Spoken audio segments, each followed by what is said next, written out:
வணக்கங்க. என்ன வீடியோன்னா, அதாவது ஒரு கணவன் மனைவிக்குள்ளே ஒருத்தருக்கு விட்டு கொடுத்து போகணும். நம்ம சொல்கிறத அவங்க கேட்காட்டினா, அவங்க சொல்கிறத நம்ம கேட்டாவது ஓட்டணும் வாழ்க்கைய. அதான் என்னோட இது. ஏன்னா, நம்மளுக்கு ஒரு கடமை, பாசம் எல்லாம் இருக்குது. என்னன்னு கேட்குறீங்கன்னா, நம்ம குழந்தைங்க.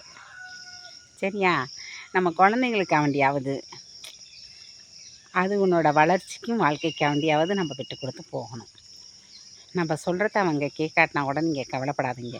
விட்டு கொடுத்து போனவங்க கெட்டு போனதா சரித்திரமே இல்லை. அதனால் ஒன்று நம்ம சொல்கிறத அவங்க கேட்கணும். கேட்டு போனதாக இருந்தால் நல்லாயிருக்கும் வாழ்க்கைன்னு நினச்சிங்கன்னா சரி. அப்படி இல்லையா கவலைப்படாதீங்க. நீங்கள் அவங்க கேட்குறத கேட்டு நீங்கள் விட்டு கொடுங்க. வாழ்க்கை சூப்பராக இருக்குங்க. பாட்டுக்கு சந்தோஷமாக போகும். நானும் அப்படி தாங்க.